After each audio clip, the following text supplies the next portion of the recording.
All right, so I've been talking about my placements lately, and I asked people to leave comments with song titles that they want me to talk about, the stories behind how I got them. So I do want to talk about the placement that I got that paid the most ever. It was a 5-figure check. It actually means a lot because it was a song that we recorded completely DIY at the old studio, and the story's kind of crazy actually.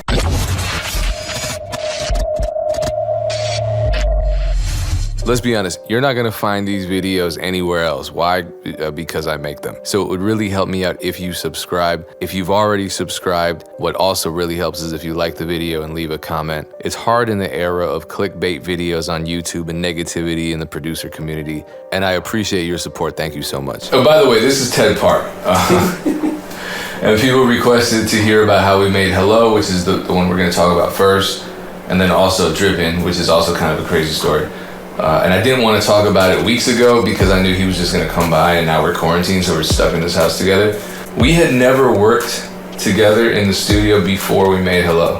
We did Varsity, the record with you, Wave Chappelle, and OG Macca, but we did that, through email. Now we have a much better process working together, and over the last 2 weeks we've recorded 30 songs, right? 30? Yeah. I met you in high school. We didn't work together till 5-6 years after that, 6, 7. It was a long time. And then you decided to come. You left us. You went to New York, and then you came back to record with me in the studio. The first song we did was supposed to be the intro to the EP, and I remember I even saved the file as Ted intro beat. And then the process was so different. Now, like if I play a beat, within 10 seconds of me playing, you're already recording. And then you were just listening to me make the whole beat, and you wrote the whole song out, but I didn't hear any of the song that you had written. Yeah, because I told him I wanted something that was kind of happy, up-tempo. At the time, I think A Boogie had just started popping. Yeah. So I was like, something happy, up-tempo, with like the nice little trap drums behind him. And the melody he played reminded me of like an old phone ring. I had just come back to Madison from New York. I swear that's not a compliment. That was a compliment. It was catchy as hell. You good. So I just come back to Madison from New York. I just had like my first official per se single premiered on Complex, and a lot of people were hitting me up, and I still was using a AT&T Go phone Droid at the time, which I'm nothing against that phone, No, but now you're an iPhone user and you're bougie about iOS. Nah, never that. But I mean, I can't FaceTime him. I got a Facebook video call this dude. He's driving me crazy. But whatever, I got open source. I mean, the audio sound good, but pretty much I turned the concept of new phone, who this, into Hello, who is this, and I made it about coming back home to Madison, about like the typical rapper shit, like people trying to hit me up now, etc. But that was what I was going through. I mean, now per se more. Right. But at the time, that was like my first little break. So, yeah, we made a fun record called Hello, Who Is This? And it didn't go according to plan at all. Like the whole process, but that's what makes it beautiful, It was a different process back then, and so we were waiting to go to our engineer Brickabee's house to record at his studio. And it was summer, right? It was like June or July, and something crazy happened where there was some storm, and lightning struck his backyard, and a power line came down and started an electrical fire, and it was super dangerous. Thankfully, no one got hurt. Yeah, no one got hurt, but his power was knocked out. They were lighting candles in his house. He kept saying that the electric company was on their way, but that's just what they said. It wasn't actually true. So we were just waiting at my house, not doing anything for like 6 hours.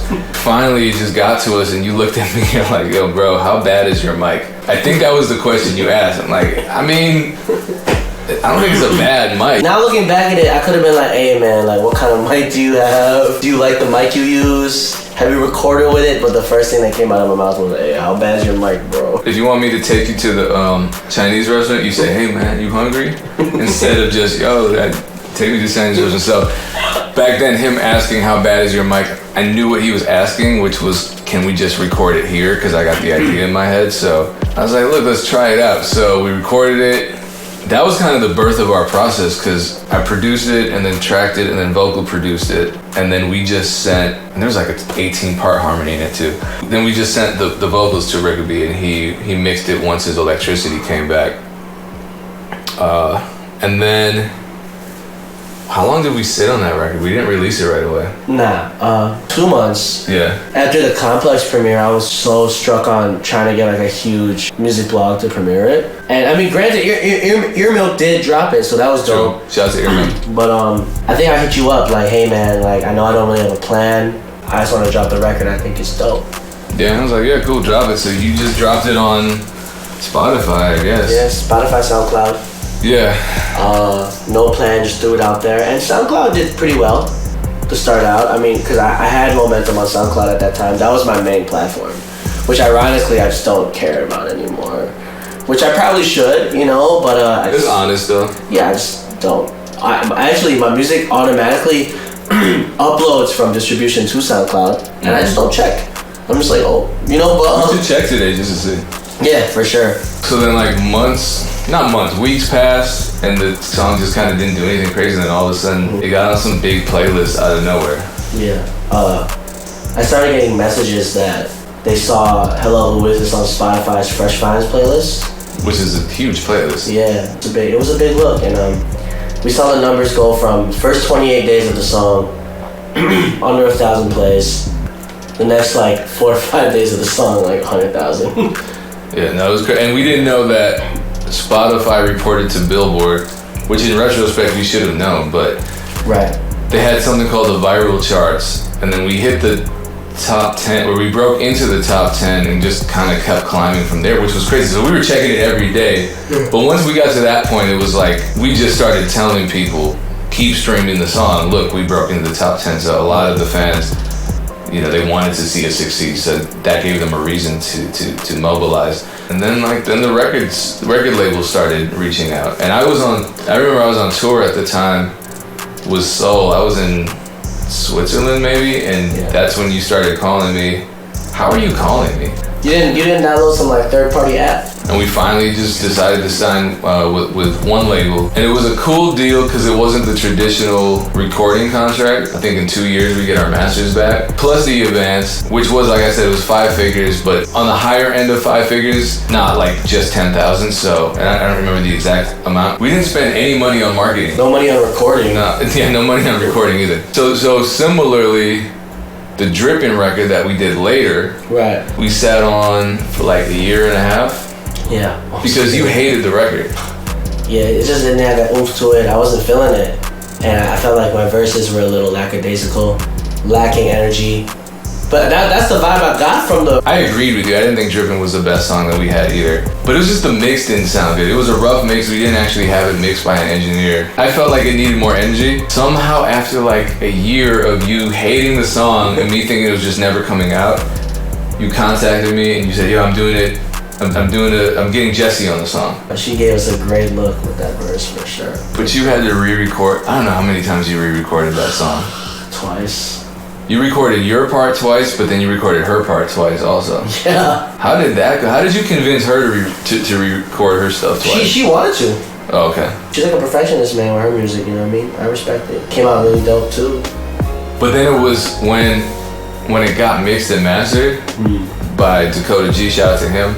I think you called me, you're like, yo, check out this. It sounds like a totally different song. And it did, and all of a sudden it was a really good song that we liked. Yeah. And then it became a single, and it became one of the highest streaming singles. I think, right? It's at 1 million now, right? Yeah. That's your biggest single? Yeah. And that song almost didn't come out because we didn't like it. Once again, no marketing, but it's on like 50,000 user playlists on Spotify or something. Yeah. So even if a song doesn't seem like the song for you, I think there is no such thing as the song. Probably not. By your ear. Right, or my ear. You know what I'm saying? Like, it's up to the people. I think we as the creators of the music are terrible judges of how well it's gonna do. Oh yeah, for sure. We can't predict it at all.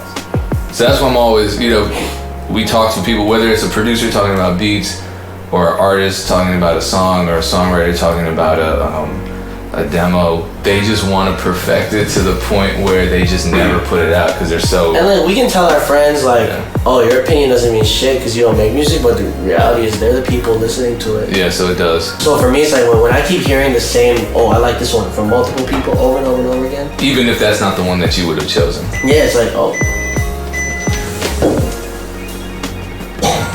All right, this interview's over. The battery died. We said what we needed to say. Yeah, we good. See, whatever you changed on my cameras, making the battery go crazy and the memory card go crazy. All right, we can switch it out to 4K.